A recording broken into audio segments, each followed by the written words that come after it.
Hello and welcome back to the Film Posers YouTube channel. On today's YouTube episode, we are going to be reviewing The Trial of the Chicago 7, written and directed by Academy Award winner Aaron Sorkin. And this video is going to be moderated by Ana Sofia. Take it away. Yes. So Aaron Sorkin comes back after his 2007 debut Molly's Game to direct, and he directs the movie The Trials of Chicago 7, and it's based on a true story. And the movie is about the surrounding uprisings of the 1968 Democratic National Convention in Chicago, Illinois, and it features an all-star ensemble cast. Now, to start the review, Gabriela, what are your thoughts? So, Aaron Sorkin movies for me are hit or miss. But this is the first time that I saw a movie of his that immediately caught my attention, and I was just invested in it the entire time, and I loved it. I thought it was so well written, acted, directed. I loved how the scenes where there were narrations by Sacha Baron Cohen's character that he was telling it as if it were a stand-up comedy act. I loved that. And then the courtroom scenes, like I love a good courtroom scene, and this movie has a lot of them. And I loved it. And it's so relevant to today's political climate. That's what shocked me the most, because even though it is something that happened in the 60s, it's still happening today. So it's still very relevant. And I think that's what part of Sorkin's style, because all of his movies are relevant to what's happening today, even if the plot of the movie takes place years before. And I love this movie. I hope it deserves at least a screenplay nomination, because it was really well written. Juan, what are your thoughts on the film? So I did not see a trailer before this movie. I was hesitant to watch it, but I remember liking Social Network and I remember liking Molly's Game. So when I looked up that it was Aaron Sorkin, I'm like, okay, so I might end up liking it. I thought this film was fantastic all around. I think Netflix definitely has a really good Oscar contender here for a lot of nominations, like Gabriela said, especially for screenplay. He does a really great job writing and directing. I think this has an excellent cast. It's probably one of the best ensemble performances I've seen this year. I think the editing was really well done. I agree with Gabriela that this is very relevant to today's political climate. You can watch this and think, this may look like the 60s, but it's also happened today. It happened in the summer. Very similar, and it's such a good movie. It's an overall great courtroom drama. The dialogue keeps you invested.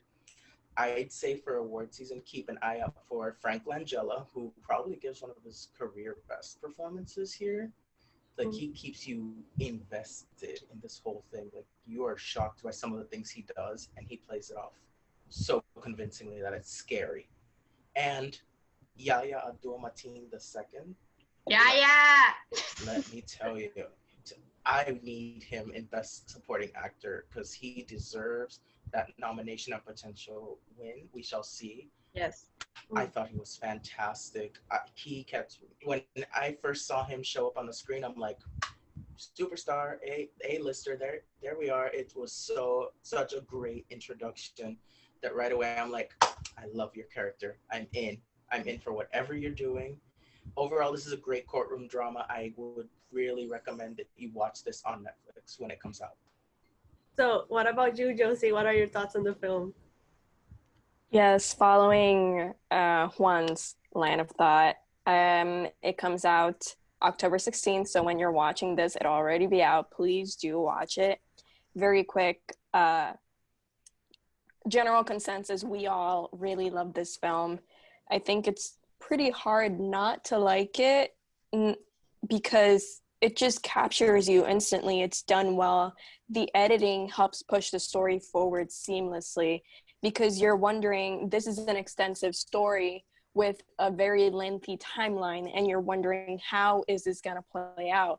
And it's just done so beautifully that if you like cinema and you like historical retellings adapted to the screen, you're going to love this. it captures your attention easily, especially from the beginning. Each character is presented like, this is the character, this is the character, this is the character. It has such a good pace. It also, I hope it gets a nomination for Best Screenplay because, of course, Aaron Sorkin is known for his writing and now for his directing after Molly's Game and now Trial of Chicago. I think his craft has improved not only as a director but also as a writer, because Social Network, I can give it its praise, but it's not my favorite film. This one, it has made me a fan of Aaron Sorkin's work. I really liked especially Sasha's character because I haven't seen Aaron Sorkin master humor so well and have me become enamored with characters beyond the people that they used to be, but also giving respect to these characters, but also loving how these actors are playing them because they turn into people of their own. Yaya, he steals the show as Bobby Seale, especially.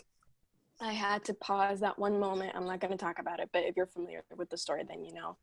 It is included in the film, and I had to pause the film at that specific moment because I wanted to know if it was real, and it is in fact real. And I read up on it, and then I started to read about the case more because I had read about the case before watching the film just to know context, to appreciate if it was done well or not. And afterwards I just read even more, which means that it's a job well done, because if a film trying to tackle this subject gets you to find out more about these people and what happened, then I think it's a job well done and it's a movie well made. So for me, I saw Molly's Game, which was his directorial debut, but the thing is, it was kind of a miss for me because by the end of the film, the structure was like all over the place. But after watching this film, I can concur that he progressed, he got better when it comes to directing.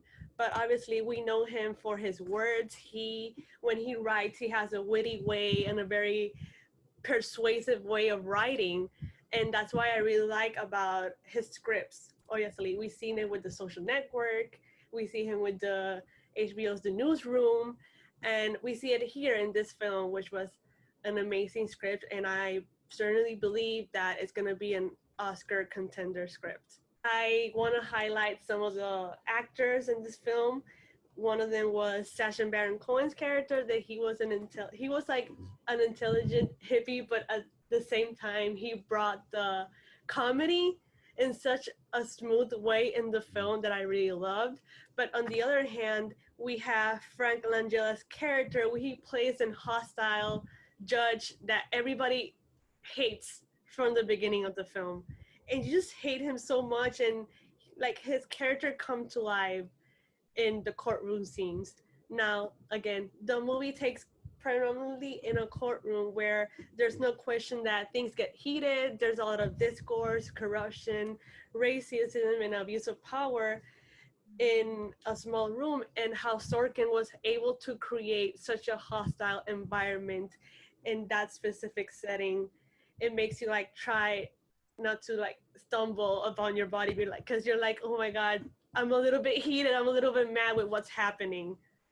This part is in the trailer, so it's not really a spoiler, but going back to that abuse of power, how they're pretty sure that they have two people on the jury, 9 and 11 or 6 and 11, one of those two.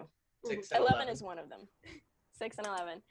And they're pretty sure that they're on their side, and then they're called into the office with the judge and they're dismissed.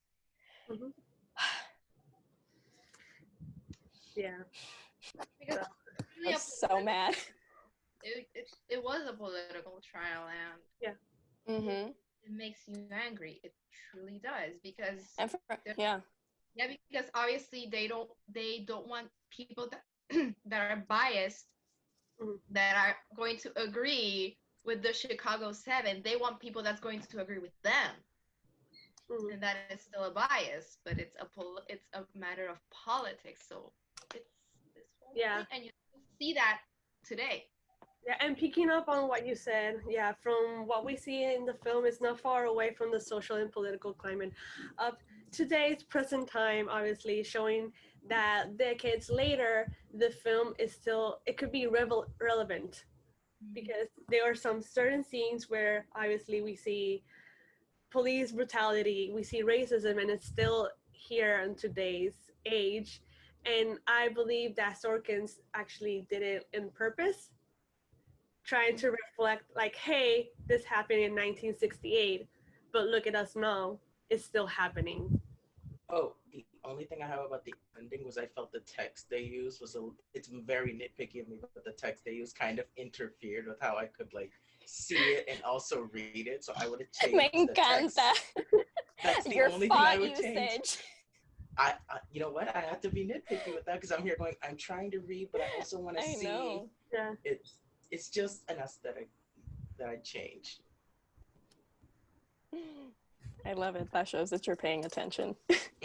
But overall, I agree. Yeah, which is great because again, something that I forgot to mention is that this is a movie that you're gonna instantly pay attention to. You're not gonna be on your phone, and if you are, I'm just gonna need to know why, because again, it's so fast paced. Because of a movie of this length with this kind of story, the fact that it's trying to tell you so much, it does it at a great amount of time. Everything gets the attention it deserves, and I'm pretty sure a lot of it ended up on the cutting room floor. I'm pretty sure that some things were cut out, and yet everything that was left was chef's kiss. Yes, and Sacha Baron Cohen's performance, I forgot to touch on it. I really liked it. I thought he was great. I definitely agree with Gabriela when he was retelling the court case through stand-up. I was like, okay, That was I see it. perfect. You don't see him as Borat. You see him as Sacha Baron Cohen, the actor, which I think is fantastic. And I feel like it's probably one of his best performances. Especially when he's in the court scene, every court scene he's in. So to not give spoilers, I'm not going to talk about the specific one I wanted to talk about, but every moment in court that he's in, it shows how Abby Hoffman was underappreciated and they undermined what he was capable of. And in the end, he was like, you see me? I know stuff. And I'm going to criticize you all because you're wrong.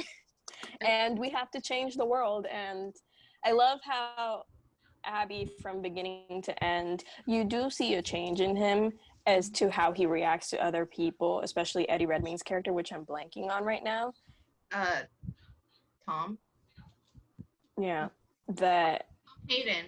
There's Tom Hayden. Yeah, Tom Hayden, that there's the moment where he talks about how he's read all his work and that means so much to him, and you finally see them like bridge that gap between them. And again, relationships, everything. I can't say anything bad about this film. It probably won't be for everybody because again, not everyone loves courtroom dramas. But again, it's done well, so I think it might convert a couple of people. I think my favorite scene, I mean, it's a short scene, but it made me laugh so much because obviously the whole point of the case is that the judge is clearly biased. So the scene where they, they're trying to bring up the other points to, prove that they are innocent.